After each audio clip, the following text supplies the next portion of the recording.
আশা করছি আপনারা সকলেই আপনাদের এলাকার যে বিএলও যে ফর্মটি আপনাদেরকে দিয়েছে অর্থাৎ এসআইআর যে ফর্ম সেটা সকলেই হাতে পেয়ে গেছেন। এইবার যে ফর্মটা আপনারা পেয়েছেন সেটা কিভাবে ফিল আপ করবেন তার একটা ভিডিও আমি আগে দিয়েছিলাম, কিন্তু সেই ফর্মটাতে আরও কিছু তথ্য আমি সংযোজন করছি, যেটা হয়তো ফিল আপ করতে আপনাদের আরও সুবিধা হবে। দেখুন, আপনারা ঠিক এই রকম একটি ফর্ম পেয়েছেন। আমি ওপরকার পার্টটা দিইনি, এখানে ঠিক এই রকম আপনারা ফর্মটি পেয়েছেন। একটু ভালো করে দেখে নিন। দেখুন, সম্পূর্ণ বাংলাতে কিন্তু ফর্মটা দেওয়া আছে। এইবার আপনারা যেটা করবেন, ফিল আপ করার সময় কিন্তু খুব মনোযোগ সহকারে করবেন, কারণ আপনার একটি ভুল কিন্তু অনেক সমস্যা নিয়ে আসতে পারে ভবিষ্যতে। তাই এই বাংলা ফর্মটি আপনি আগে ভালো করে পড়ুন, দুবার তিনবার পড়ুন, তারপর এটিকে ফিল আপ করুন। এইবার আমি আসি আপনাদের ফিল আপের বিষয়ে কিছু তথ্য নিয়ে। দেখুন, প্রথমে এই যে জন্ম তারিখ যে বিষয়টা, এটা কীভাবে ফিল আপ করবেন। আপনাদের ভোটার কার্ড যদি বের করেন, দেখবেন একদম নিচে জন্ম তারিখ যেটা দেওয়া আছে সেইটা অনুযায়ী, অর্থাৎ সেখানে জন্ম তারিখ, মাস এবং বছর উল্লেখ আছে। কিন্তু বিষয় হচ্ছে অনেকের ক্ষেত্রে সেইটা উল্লেখ নেই। কীরকম? অনেকের ক্ষেত্রে উল্লেখ আছে, দেখবেন যেগুলো একদম অনেক পুরনো ভোটার কার্ড, 1/1/1995 অনুযায়ী 25, বা 1/1/2005 অনুযায়ী 35। তাহলে সেইগুলো কি করবেন? সেই ক্ষেত্রে যেটা করবেন সেটা হচ্ছে, ধরুন আপনার ভোটার কার্ডে উল্লেখ আছে 1/1/1995 অনুযায়ী 25, তাহলে 1/1/1995 অনুযায়ী 25 হয়, তাহলে 95 সাল থেকে 25 যে আছে সেটাকে মাইনাস করবেন, তাহলে যে সালটা আসছে সেই সালটা হবে আপনার জন্ম সাল। ঠিক আছে? তাহলে 1/1/1995 থেকে যদি আমি 25 বছর বাদ দিই, সেক্ষেত্রে আমার জন্মসাল হবে কত না 1970। এইভাবে হিসাবটা করবেন। এবার তারিখ আর মাসটা কীভাবে দেবেন, সেই ক্ষেত্রে আপনি মনে করলে আধার কার্ডে যে উল্লেখ তারিখ এবং মাস আছে সেটাও দিতে পারেন, আবার 1/1/1970 এটা উল্লেখ করতে পারেন। তবে বেশিরভাগ ক্ষেত্রে দেখবেন আপনার আধার কার্ডের সাথে ভোটার কার্ডের যে সাল সেটা একদম মিলেই যাবে।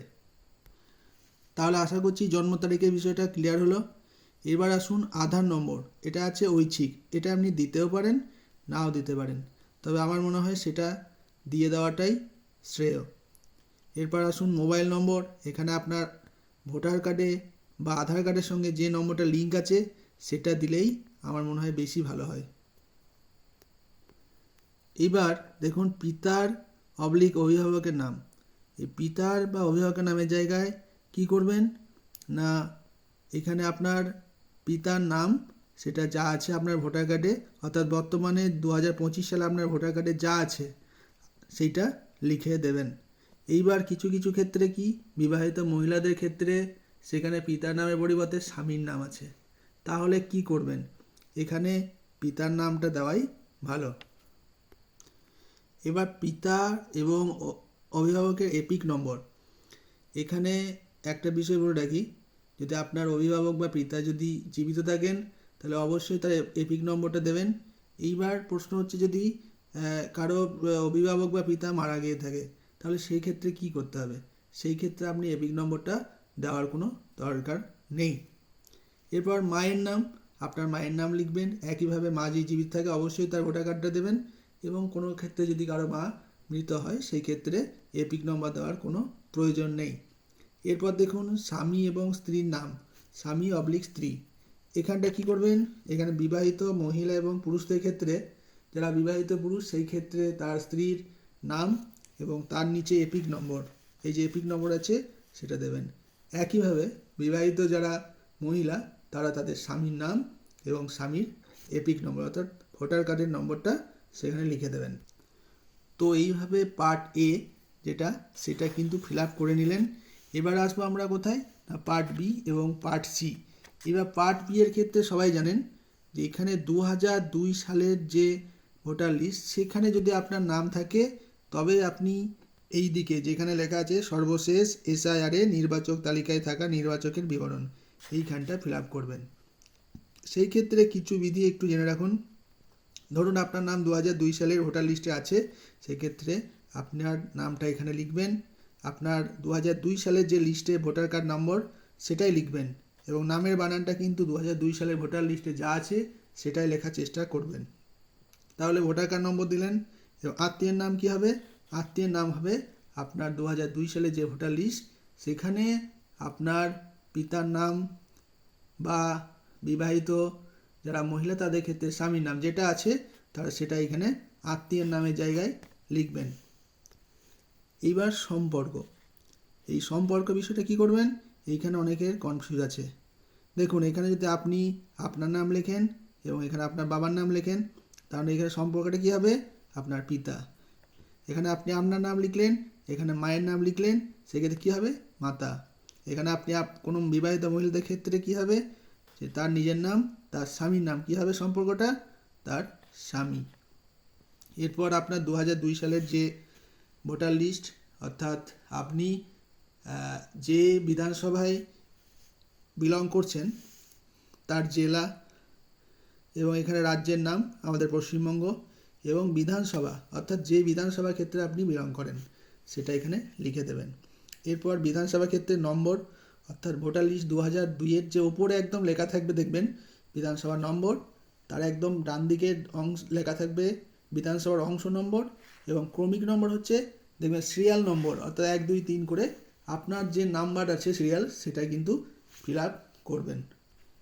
এইবার আসি পার্ট সি, অর্থাৎ 2002 সালে আপনার ভোটার লিস্টে নাম নেই, সেই ক্ষেত্রে আপনার পরিবারের বাবা, মা, ঠাকুরদা, ঠাকুমা, যে কোনো রক্তের সম্পর্কে কারো বিবরণ আপনি দিচ্ছেন। সেই ক্ষেত্রে আপনি যার নাম দিচ্ছেন, অর্থাৎ আপনি আপনার বাবার নাম লিখলেন, এখানে 2002 সালে আপনার বাবার যে ভোটার কার্ড নাম্বার সেটা লিখলেন। এই ক্ষেত্রে কিন্তু বলে রাখি 2002 সালে যে ভোটার লিস্টে যা আছে সেইটাই কিন্তু লিখবেন, অর্থাৎ নামের বানান এবং ভোটার কার্ড নাম্বার। এরপর কি লিখবেন? আত্মীয়ের নাম। এটাতে অনেকের কনফিউজ আছে, এটা ক্লিয়ার করে দিই। এখানে আত্মীয় হচ্ছে ওই একইভাবে 2002 সালে ধরুন আপনার বাবার নাম, তার পাশে যদি লেখা থাকে পিতা, তো সেইখানে পিতার যে নাম আছে সেটা। বিবাহিত মহিলাদের ক্ষেত্রে স্বামী থাকে, তাহলে স্বামীর যে নাম সেই নামটা লিখবেন, এবং সম্পর্কটা ঠিক একইভাবে এই ব্যক্তির সাথে এই ব্যক্তির যা সম্পর্ক সেটা এখানে লিখবেন।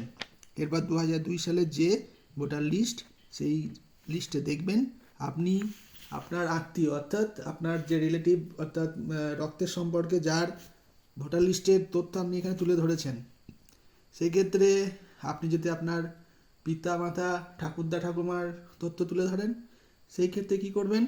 সেই ক্ষেত্রে তার বিধানসভা ক্ষেত্রটা লিখবেন, কোন জেলা কোন রাজ্য। এবার বিবাহিত মহিলাদের ক্ষেত্রে কি হবে? যে না, এটা একটু কিছুটা কিন্তু আলাদা হবে। কারণ কেন না, বিবাহ সূত্রে হয়তো কোনো মহিলা বর্ধমানে বিয়ে হয়েছে, কিন্তু তার বাবার বাড়ি হয়তো মুর্শিদাবাদ, সেই ক্ষেত্রে কিন্তু 2002 সালে তার হয়তো বর্ধমানে নাম নেই, অর্থাৎ মুর্শিদাবাদে তার বাবা বা মায়ের যে তথ্য সেটা তাকে তুলে ধরতে হবে। সেই ক্ষেত্রে তার জেলাটা কিন্তু যে জেলাটা বিলং করছে সেটাই লিখতে হবে, অর্থাৎ তার বাবা এবং মা যদি অন্য জেলাতে হয় সেটাই কিন্তু এখানে লিখবেন।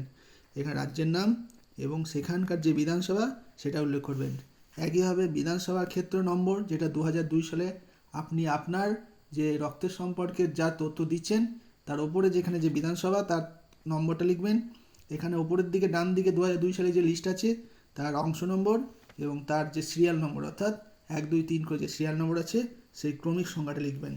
এরপর আপনি একদম বাংলায় 1 2 3 যে তথ্য আছে দেওয়া আছে ডিক্লারেশন, সেটা একটু ভালো করে মন দিয়ে পড়ে তারপর কি করবেন দেখুন, এইখানটায় আপনি একটা স্বাক্ষর করবেন। তাহলে এইভাবে পুরো ফর্মটি ফিল আপ করুন এবং সতর্কতার সঙ্গে করুন, কারণ আপনি যদি এই ফর্ম ফিল আপ করতে গিয়ে কোনো ভুলবশত কোনো কিছু ভুল লিখে ফেলেন, সেই ক্ষেত্রে কিন্তু সমস্যায় আপনাকেই পড়তে হবে। অতএব ফর্ম ফিল আপ করার পর আপনি আরও 1 বা 2 বার ফর্মটা একবার ভালো করে দেখে নিন ঠিকঠাক ফিল আপ করেছেন কি না, এবং ফর্ম ফিল আপ করার আগেও একটু সতর্ক হয়ে পড়ে নিন, যাতে ফর্মটা আপনি নিশ্চিন্তভাবে ফিল আপ করতে পারেন। এছাড়াও অতিরিক্ত সহায়তার জন্য আপনার বিএলওর সহায়তা নিন। ধন্যবাদ।